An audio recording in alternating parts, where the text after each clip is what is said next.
Welcome, welcome, welcome to Hope Ignited Talk Show. We're so very excited to be before you. I'm your girl, Bridget Brown Jackson, and I'm going to toss it over to C. Morgan. C. Morgan.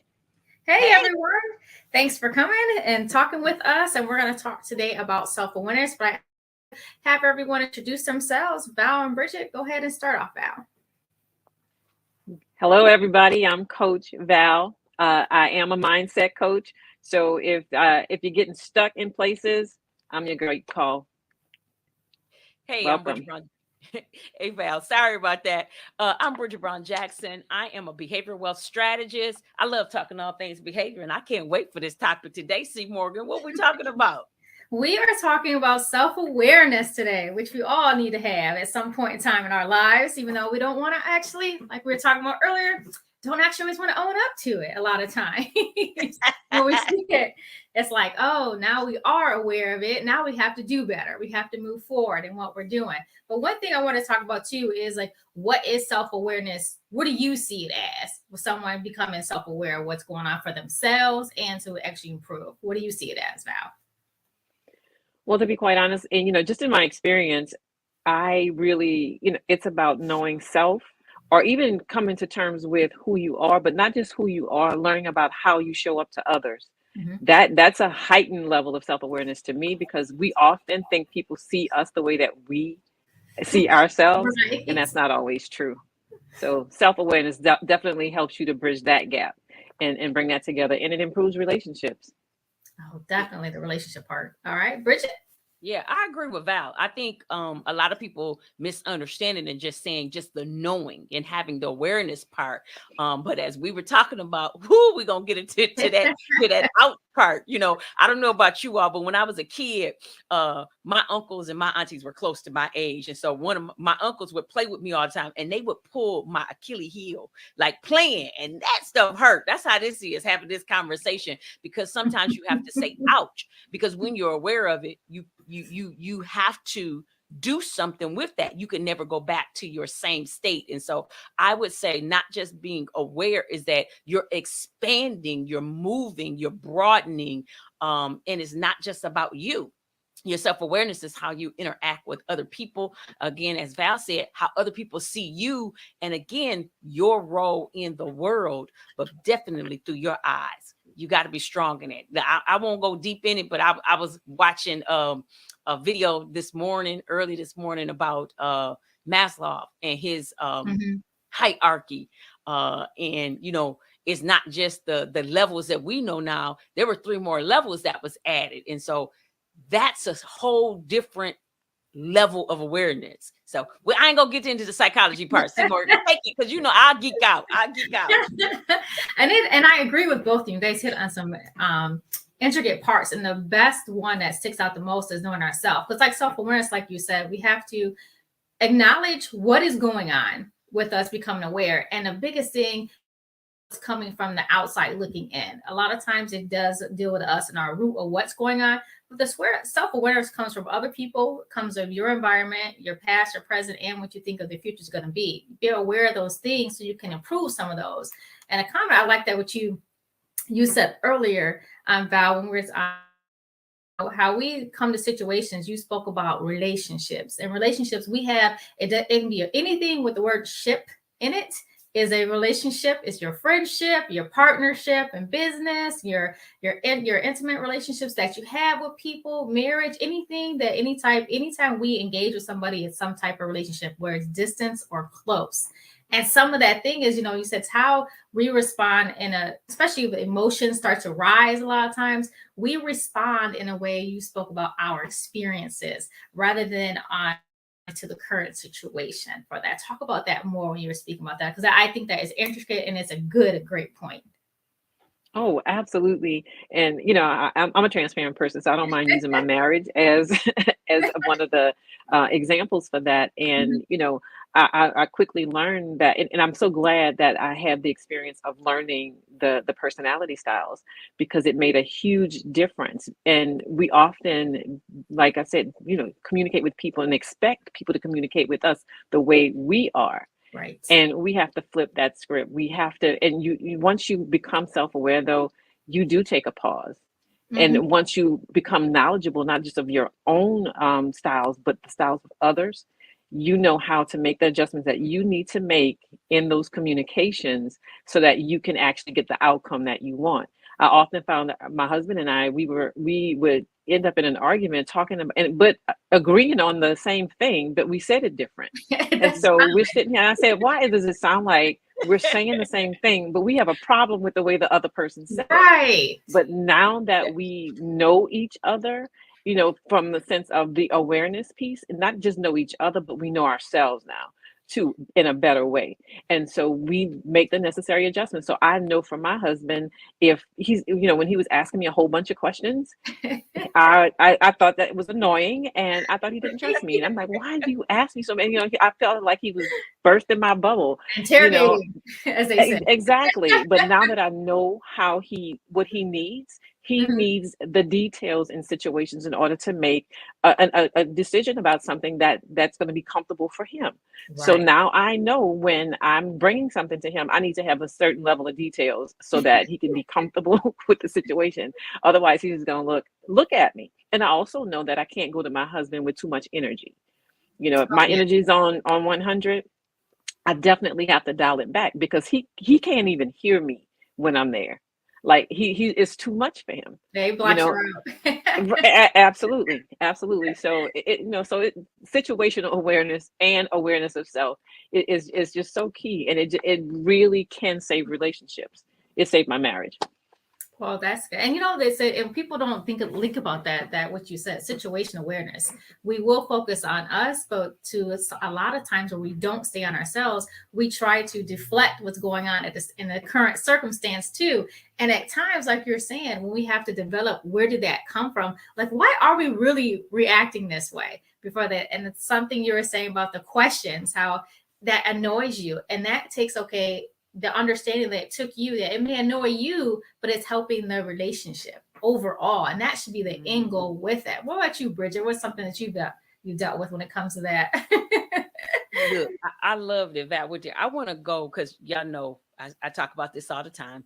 And so Val brought up the part about understanding our personalities, and so Oh, all three of us are different, right? yes. And so we're talking about the DISC assessment.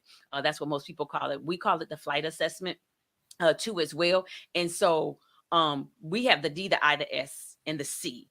And so I'm an I from an I standpoint about these emotions, right? We all have them.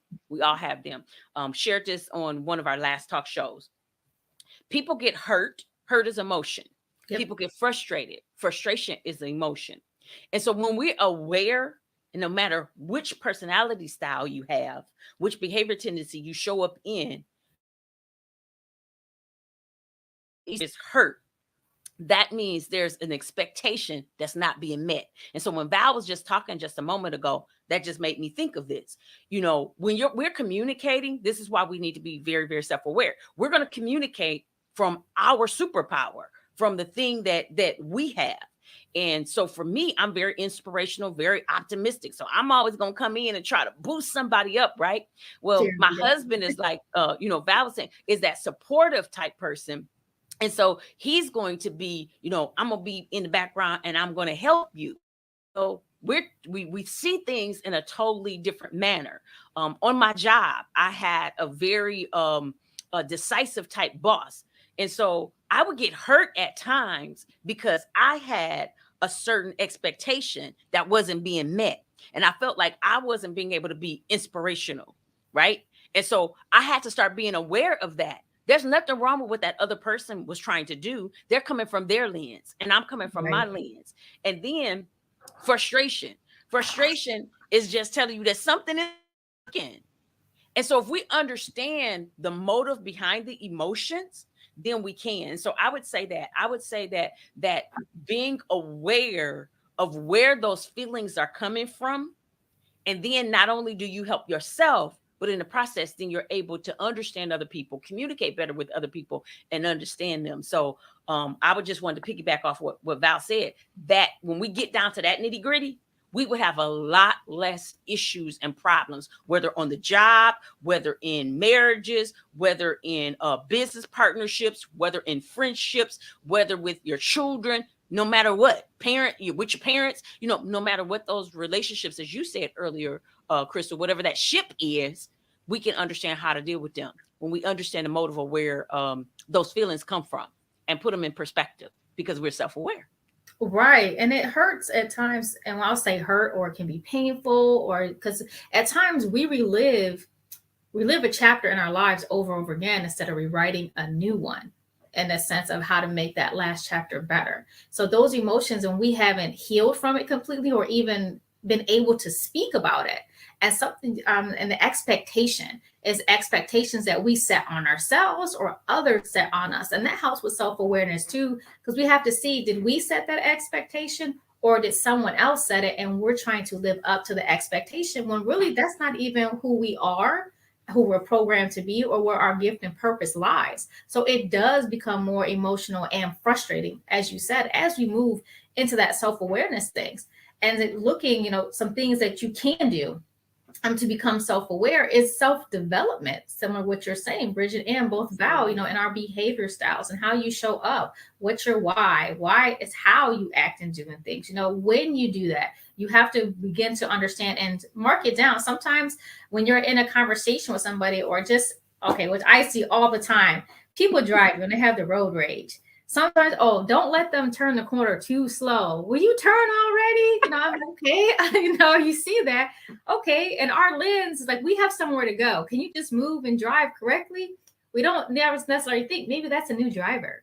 Maybe that's somebody who might be in pain right now or going through something. So the consideration comes in, and also the grace that comes to consider and give someone grace what they're doing at that times. And what that comes along with steps in the self-awareness part aspect too. When you learn to accept what's going on, especially the part you don't like, what's going on, and say, okay, yes, this is a part of me that I don't like. Especially when you hear somebody, and it's not the same person, or even a stranger saying, you do this quite often. It's really distasteful, or someone may dislike it, and don't get defensive. That's the first thing that we want to do sometimes. But if you understand and develop yourself more, you can actually take the steps to be like, okay, you know what? You have that open mind. And we were talking about feelings before, that open mind, it lets us receive. It opens our doors too as we walk forward. So having that open mind, what are some things and the steps that you would suggest, taking the steps to become self-aware? Go ahead, Val. Well, when as you were speaking about that, I was really thinking about a situation at work. Okay. And typically, and I can just say, I told you I'm going to be transparent. I had a really bad situation at work. Mm-hmm. And I'm not saying that the person's behavior was an acceptable behavior. It still was an unacceptable behavior, but I took it very personally. But when you become more self-aware, and you really have to take that pause, because becoming self-aware, like you said, it can even be a painful process, because you start to unpeel some layers. Oh, yeah. Right, when you take it seriously. Because my step, when I really stepped into it seriously, I ended up having to go to counseling, because it unpeeled some layers that I had to face and be able to overcome. Because I always believe that you can't overcome something, or they say put the past behind you. Well, you have to put it in front of you and know what's there first before you can put it behind you. Correct. Right, you have to face what that is. And so in this particular situation, I kept getting my feelings hurt because of how this person was behaving with me. But going through the self-awareness journey, I learned, really taking it seriously, because you have to unpeel, you have to master yourself. Yes. And when you do that, you can make adjustments when you start to learn. That's the beauty of even learning the other styles too, is seeing what that person is and how you can better engage. Because like we talked earlier, when we know better, we need to do better. Oh, yeah. So we have to take the high road in that situation. If Say you that. really want things to change, the thing is going to be, how bad do you want it? So, and we have that capability through the self-awareness lens. And that's exactly what I did in this situation. I started communicating with that person, not how I, like to be communicated with, but how I saw them.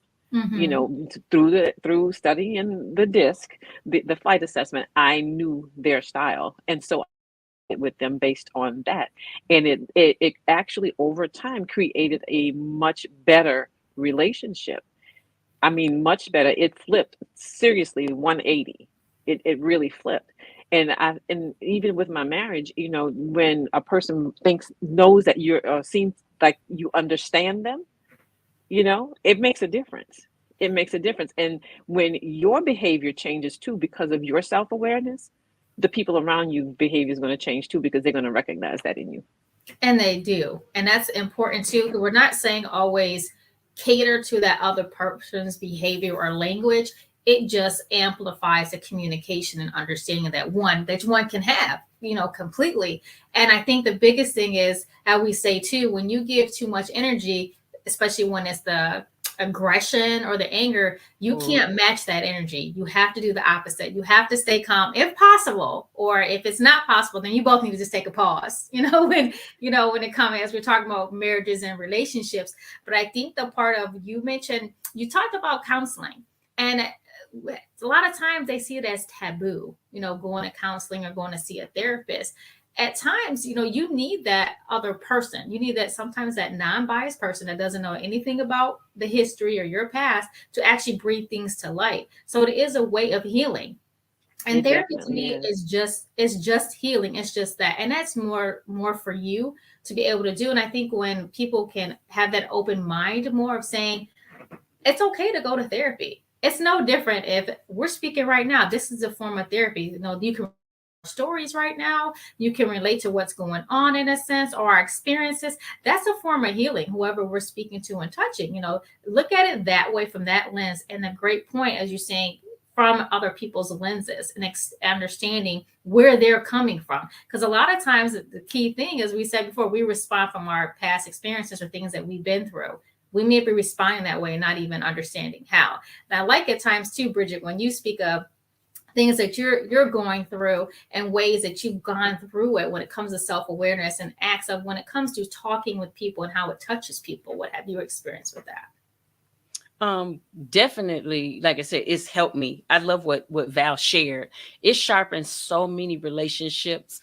And I that the older I'm getting, the more wise I'm getting. Notice I didn't say, that you don't have to be older to just be wise, because I know a whole lot of older people that's not wise.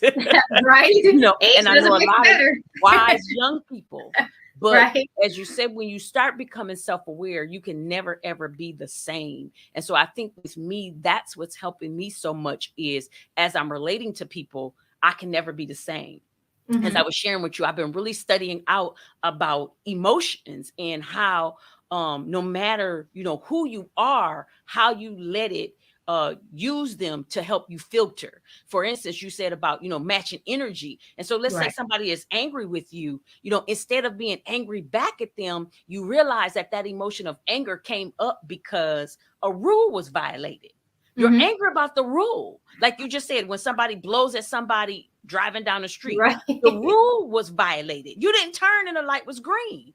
But Right. rather than honk and I mean, you can go boom boom and let them know, but to lay on your horn, now that's borderline and being a little disrespectful, and that's being rude. Whether you Right. could just go and then let them know, oh, you don't see the light has changed. There's a Right. difference. And so instead of becoming angry because the rule was violated, realize that it came up in you to show you. And so I think for me, and helping me understand better, these are the things that are helping me be more self-aware of stop taking stuff so personal. Because Correct. again, for my personality style, I have a tendency to do that, to take it Mhm. personal. And then for me, being in my former occupation, being a school administrator, a lot of my colleagues were high D styles, or what we call pilots. And so we call them born leaders. So they're very direct, very decisive, very demanding at times, because they want to get those results done. And now I look at it is, I want those kind of people in my life, because I understand the need of they could have it, versus before I didn't want them. So that's some of the things that I've learned. I wish I could go back and teach my younger self that, uh, or my myself when I was an administrator that, but I can't. But what I can do is take it forward and then help other people learn about it. Right. And exactly when understanding and moving forward, I think you said rules. And to me, when you want to have a conversation, sometimes, even if it's at work or business, I think it helps sometimes to put down some rules of engagement, some boundaries of respect, what is respectful, what's not when speaking. Because a lot of times when you have, like we said, different behavior styles, they engage differently. A dominant style may seem like they're just angry and just yelling at you, but that's just their passion about that. Someone who is emotional, like you're saying, in the I aspect of it, they're going to have a lot more emotion, be more sensitive at times. And this is not for everybody. It depends on the circumstance and where you're at in your developed level. But setting some ground rules and the rules of engage is I think is very essential. Even with my daughters, even young age. So for instance, she came in the house and she was just yelling and ravaging, going on. I said, okay, we're gonna rewind right here. Okay, I'm act like I didn't hear it. That's what I used to say, just their code word and phrase. Okay, I'm act like I didn't hear that. Let's rewind. Let's do this again. Okay. She's like, well, and a key thing was when I did that, I didn't respond, say, hey, don't come here yelling at me, disrespecting me. I just said that, it's a keyword phrase. Okay, I'm gonna act like I didn't hear that. It made her stop for a moment and say, okay, I'm not yelling at you disrespect. I'm just yelling because I'm mad right now. And at that times when you're saying don't take things personal, think at it that way. They're just filled with this anger, not at you at times, but it's just you're just that person there taking it right now. But take it, okay, we're gonna let them vent. We're gonna see how we can help and say, okay, how can I help? Or in a sense, how can I just listen if that's what they want? Sometimes people just want to hear. They don't want our advice or our suggestions or try to solve the problem. We know, and we always want to say, how can we help? How can we solve? When they just want to hear. And we need to ask that question sometimes too. Do you just want me to listen, or do you want some type of involvement or response from me? A little bit more. Okay. So, see, going on. That's fine. See, got a boundaries. Got to balance the house out too. So, and sharing. But it comes to like how you want to do things, when you want to do things, and that keyword and that phrase for me saying to her is, okay, let's respond. It actually helped it, because if I'd have responded, matched her energy and getting mad, now she got defensive, and now she can't really express and get off her chest what she's mad about. And then maybe I can impart some advice or some suggestions that she may want. And I think as we speak, and we do it naturally as we are more self-developed and aware of what's going on, I think it jump in and say, okay, let's pause for a moment. Because, when some people go, they don't even take a breath. They're just going when they're in that emotion. But I think it's part to say, how are we going to help? Where can we always keep in mind that common ground? Because I know when I'm listening sometimes, and you guys can jump in when you want to, when you're listening sometimes, it brews up some triggers you may have. And it has nothing to do with you, even you're just being a listening ear. And it's like, hold on, wait a minute. I can't let me shine through right now. I can't let that emotion be invoked right now, because it's not about me. It's about this person right now who we're speaking to. That's okay. How could I keep it the common ground and not be biased about it? One way that I always say, I can tell you from my experiences, I can tell you from my understanding. And the biggest thing that I like to do is repeat what they said. So I understand what they're asking of me to respond to, and making sure that I'm still following the conversation in fluidity of, okay, is this what you're saying? Is this what you want? I think that helps. So a lot of times we're just like automatically in our head, because, physical language comes in too, that physical language. And that's a big thing too. Our facial expressions, I'm bad at that. I have to work on my face, because sometimes I'm like, what? But they're like, why are you making that face? But it's kind of like, hey, I can't believe that happened too. And they can take it the wrong way at sometimes too. So what do you guys think about when it comes to the physical self-awareness of what's going on? Because it can cause, elements within us of not being self-aware and being true. What are some physical things, since we talk about verbal? So one of the things, I was listening to Bridget, and then you just hit the nail on the head too, because I was going to come in with that about that emotion. Because even with my husband and I would tend to get defensive about some things, or my emotion would come out based on what he said or did. And what I learned though is, and counseling did this, so y'all, counseling can save your life, to be honest. And he had me to peel that back. Like, okay, it wasn't what he said. Like, take you back. When that happened, what did you think? What were you feeling in that moment? Now, why were you feeling that way? And now, what what happened in the past that you are relating that to, because that's where it's coming from. Right. So it really helped me to unpeel, I mean, some really deep layers, being able to, and now having that self-awareness, I can catch myself, Mm-hmm. the having that, and it's so important, because it really, we realize, like when you talk about matching energy, that's what it was. And me being a D, you come at me, I'm coming back. I can, I can bark too. And now I don't, because I realize, okay, that's not going to solve the problem here, and we're not going to get anywhere. But we get so much more accomplished when you have that back and forth communication, and and the engagement is there in a respectful way.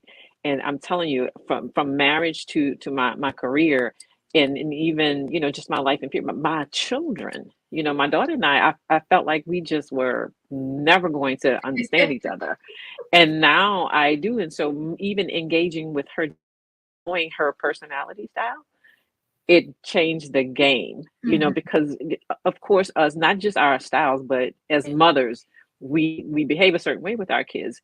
But when you're more self-aware and you start treating your children not just as children, but as Right. individuals, Yep. it makes a difference. It Yeah. makes a difference. And now she feels like I understand. I said, well, because I do now. It's a process as a parent. It's a process. Absolutely. Absolutely. So, and again, it all goes back to seeking Yes. to understand, right? And not just responding out of your emotions. And one thing too, when in the chapters that you contributed in there, is it something that you think with self-awareness that will pertain, that you can some viewer now out there? Absolutely. There's some, my chapter talks about a period in my life that was a pretty painful experience. And, but retrospectively, I look back, and that's why I guess I was able to even write it, because I can, being able to look at me then and look at me now, Mm-hmm. it's a very different experience. And I even look back at that situation to say, okay, you know what, how could I have done that differently? Because every situation, there's two people that play that part. Mm-hmm. Mine was a domestic abuse. Of course, I didn't play a role in that part, but there's parts of that whole relationship that could have been different for me. Mm-hmm. Like knowing me and being able to identify them, I could have known walk away sooner, even before anything happened. I mean, retrospectively, I can do that. But knowing myself, like you have, when there's a level of self-awareness, the healing process becomes really, really, profound to me, because you're able to, deal with those emotions, face them, and actually deal with them. And so for me, I talk about the story of Job, how, he just went through all kinds of hell. And that's, we all feel like that we're going through that at some point in our Oh lives. And yeah. I felt like even at that point, I was in a hell. I felt like, from an emotional standpoint, even when the separation happened, I felt like my life had just ended and nothing was going right. And it is the self-awareness that I have now. I'm so glad, because we often say that we want to work with the people that we once were.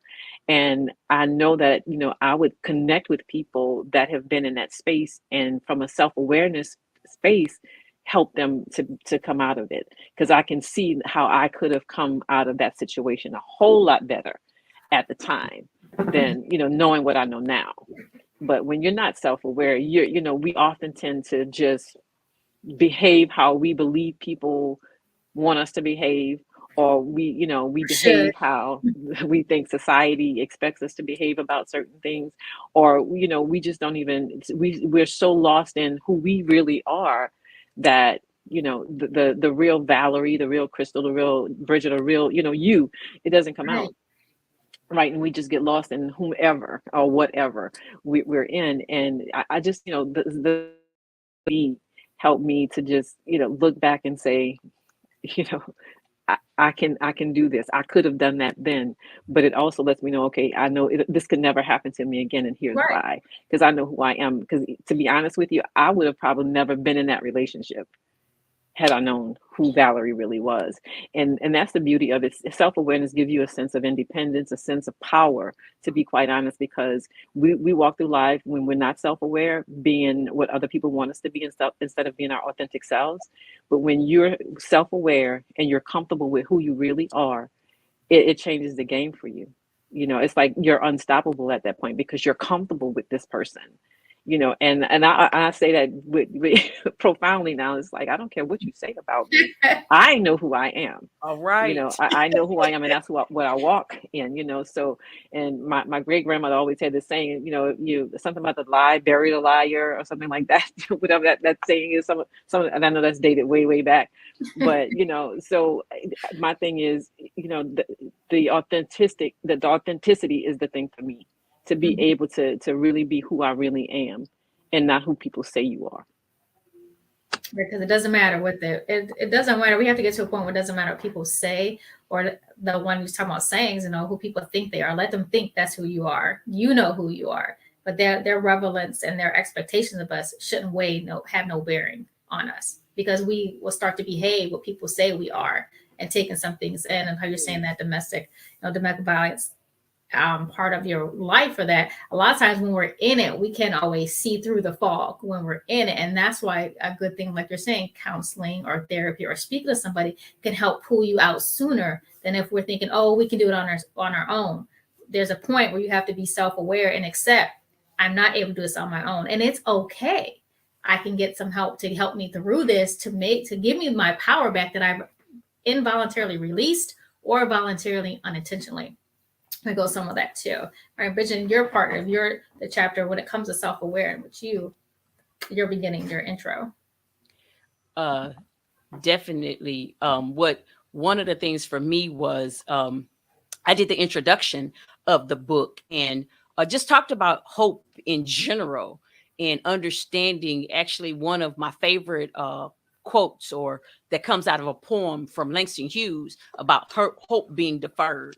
The scripture, about hope. If we don't have hope, we don't have anything at all. And so no matter, as Val said, no matter which one of the chapters in the book that you're reading, all of them will hit you at some point because they resonate. You might not have that same particular thing. So maybe people didn't go through what Val went through with domestic violence, but you understand when you were pushed up against the wall and made to feel like you weren't yourself. Mm-hmm. And so I love, just wrapping it all up and just kind of shared that. Again, my introduction shared about my niece that I lost in the process of this book. We were writing the book and she passed away, and it just took the breath out of me. But I was able to get it back after I started looking at things from a certain standpoint, because she had so much hope in her ability to be able to be healed. And I questioned God, and I was like, but you didn't heal her, God. But it was her tenacity that she had, her resilience, her zeal for just not life, but her zeal for God. And so share that and talk about that, because that's another amazing part of hope. What do we do when we can't change what's happening and what's going on? How do we respond? How do we show up? How do we present ourselves? That's what I kind of talk about in the first couple of pages of introduction. Yeah. Then for mine, it's the flourishing in your fire. And it has all these elements. And we speak about the hope, self-authenticity, self-awareness. When you feel like giving up, it's like, where does your fire go when you do it? Our fire may dim. Don't let it go out. But if it starts to go out, as they say, you smother the fire, there's ways to bring it back up. As you're out camping, what do? You add more wood, you add more lighter fluid, you add more elements. And that's what we're saying when it comes into self-awareness and the hope. We have to add some more elements to keep us going to that time when we feel that we're not who we are. When we realize it, we're not acting as we normally, quote unquote, would act, our norm. Not whatever else thinks we should be, but how we are. And that comes with the feelings and emotions that we spoke about too. Those feelings and emotions, they take part in how we show up and how we act and how we behave, how we speak, and even how we walk, how we dress. Those are all elements that make us smile and make us feel good about it. Some people love the earth elements, the sunshine. that ray of sunshine, or just, you know how you just look up in the sky at times and you say, hey, that cloud looks like da da da da da. Or you see a rainbow. These are all elements and things that bring together that what drives you, what motivates you to be yourself, your true transparent self. What are some things? And those are things to take away, from this too today of who are you? What makes you you truly and holistically? Like we said, the book is about holistically, and it gives parts of lives that may relate to you, may not, more or less. If I relate to somebody else, you might know. And share that too. Share that with them, because it's all those chapters and all the ladies that we are enclosed as a group. It is to instill hope and see what can we do, but enlighten you and move you forward with self-authenticity. Who are you? That's the most important thing. Don't give that freedom or price away, because it's really priceless. We have to keep it within ourselves. No one can buy us ourselves. And that's through our hope, our spirit, our power, and things that Val and Bridget have both even spoke about today. Yeah. So Val, you want to close us out and wrap up with the last words? Yeah, and you know what? I was thinking about, the whole thing. Some people say, well, you know what? I can get that, like Crystal just said, you can get that for somebody else. Maybe somebody else needs that. Mm-hmm. Quite honest, we all do. And the reason I say that, you may not even have to have gone through a difficult time, but hope is in all of us, no matter what we're dealing with. You may hope that your kids, become professionals and successful and things. It's So you have generational. hope for Mhm. every area of your life, even when you think that you're not hoping. Whenever you thought, like, okay, I want a better future, I want a better life, that's all a part of hoping. Mhm. Right? So definitely we all need hope. We all have something that we're hoping for. So I definitely encourage you to not just share the book, but read the book, because something in there will ignite some hope in you. And just when you think, like, oh, you have these aspirations and you're just not moving on them. And I shared it with Bridget, a young lady that some months ago I gifted the book to, and had met her for the first time that day. And I gifted the book to her, and she sent a feedback after reading the book. She started this year reading the book. That she started her year off, and she talked about how it ignited her to start doing some of the things that she's been saying she want to do, and just had been, procrastinating pretty much. So if you're a procrastinator, you need to read this book, because it motivated her to get some things done that she wants to have done, her visions, her dreams, her goals. So She Val, started putting those things in. your chapter was really like ignited.